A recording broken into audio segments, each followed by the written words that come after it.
Hi all, അസ്സാം വലൈക്കും. Welcome back to our YouTube channel. അപ്പോൾ ഇന്ന് നമ്മൾ ഉണ്ടാക്കാൻ പോകുന്നത് അജ്മീരിലെ സ്പെഷ്യൽ ഫുഡായ പൊട്ടാറ്റോ റൈസാണ് കേട്ടോ. ഇത് നിങ്ങൾ കഴിച്ചിട്ടുണ്ടാവുമെന്ന് അറിയില്ല, പക്ഷേ അജ്മീർ പോയവർ ഉറപ്പായിട്ടും ഇത് കഴിച്ചിട്ടുണ്ടാകും. ഇതിൻ്റെ ടേസ്റ്റും അവർക്ക് അറിയാൻ പറ്റിയിട്ടുണ്ടാകും. അപ്പോൾ അത് നമുക്ക് വീട്ടിൽ തന്നെ തയ്യാറാക്കാം കേട്ടോ. വളരെ സിമ്പിളായിട്ട് തയ്യാറാക്കാൻ പറ്റിയ ഒരു റെസിപ്പിയും കൂടിയാണ് കേട്ടോ അത്. അപ്പോൾ അതിനായിട്ട് കുക്കറാണ് കേട്ടോ എടുത്തിട്ടുള്ളത്. കുക്കറിലേക്ക് ഓയിലും ഗീയും ഒഴിച്ച ശേഷം ഇതിലേക്ക് പട്ട, ഗ്രാമ്പ്, ഏലക്ക, ഇത് ബിരിയാണി വെക്കുന്ന ഏകദേശം മെത്തേഡ് അത് തന്നെയാണ് കേട്ടോ. ഇതിലേക്ക് പുതിനയും ഗരം മസാലയും സ്കിപ്പ് ചെയ്യുന്നുണ്ട്, ബാക്കിയെല്ലാം അതേ രീതിക്ക് തന്നെ ഇടുന്നുണ്ട് കേട്ടോ.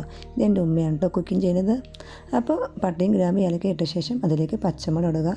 ആ സ്പോട്ടിൽ തന്നെ നമുക്ക് ഇതിലേക്ക് സവാളയും കൂടി ആഡ് ചെയ്ത് കൊടുക്കാം കേട്ടോ, ഇല്ലെങ്കിൽ പച്ചമുളക് പെട്ടെന്ന് പൊട്ടാൻ ചാൻസ് ഉണ്ട്.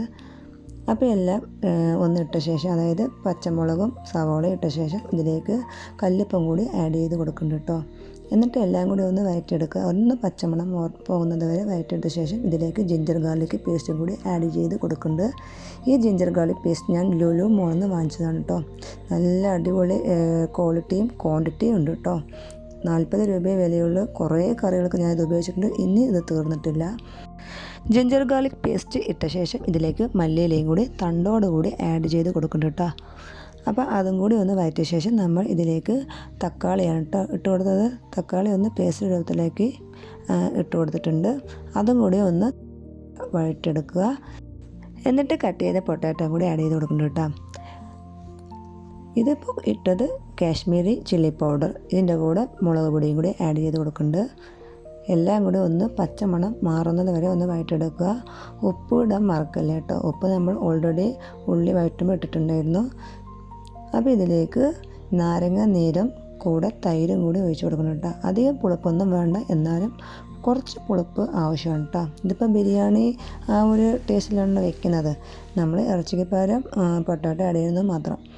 അപ്പോൾ എല്ലാം കൂടി ഒന്ന് വഴറ്റിയ ശേഷം 1 ഗ്ലാസ് അരിക്ക് 1.5 ഗ്ലാസ് വെള്ളം എന്ന മെത്തേഡാണ് കേട്ടോ. ഇതിപ്പോൾ 1 കിലോ അരിക്ക് അതിനനുസരിച്ചുള്ള വെള്ളമാണ് ഒഴിച്ചിരിക്കുന്നത്. എന്നിട്ട് കുക്കർ ഒന്ന് അടച്ച ശേഷം 1 വിസിൽ വെക്കുക കേട്ടോ. നമ്മുടെ പൊട്ടാറ്റോ റൈസ്, അതായത് അജ്മീരിൽ സ്പെഷ്യലായ പൊട്ടാറ്റോ റൈസ് ഇവിടെ റെഡി ആയിട്ടുണ്ട് കേട്ടോ. ഇത് ബിരിയാണി അരിയിലാണ് കേട്ടോ വെച്ചത്. ഇതിലേക്ക് സൈഡ് ഡിഷായിട്ട് ചില്ലി ചിക്കനാണ് കേട്ടോ എടുത്തത്. ഇത് കല്യാണ വീട്ടിൽ കിട്ടുന്ന അതേ ടേസ്റ്റിൽ തന്നെയാണ് ഞങ്ങൾ ചിക്കൻ പൊരിച്ചത്. ഇതിൻ്റെ റെസിപ്പി വേണമെങ്കിൽ കമൻറ്റ് ബോക്സിലൂടെ നിങ്ങൾ ഫീഡ്ബാക്ക് അറിയിക്കുക കേട്ടോ. ഇതിലേക്ക് സൈഡ് ഡിഷായിട്ട് നോൺ വെജ് തന്നെ വേണമെന്നില്ല, അച്ചാറാണെങ്കിലും കുഴപ്പമില്ല, ഇല്ലെങ്കിൽ പുതിന ചട്നി ആണെങ്കിലും കുഴപ്പമില്ല കേട്ടോ. നല്ല ടേസ്റ്റ് ഉണ്ടാവും കേട്ടോ. ഇത് രാവിലെ കുട്ടികൾക്ക് ലഞ്ച് ബോക്സിനും അതുപോലെ ബാച്ചിലേഴ്സിനും പെട്ടെന്ന് തയ്യാറാക്കാൻ പറ്റിയ ഒരു അടിപൊളി റെസിപ്പിയാണ്. അപ്പോൾ എല്ലാവർക്കും ബൈ ബൈ, ടേക്ക് കെയർ, അസ്സലാമു അലൈക്കും.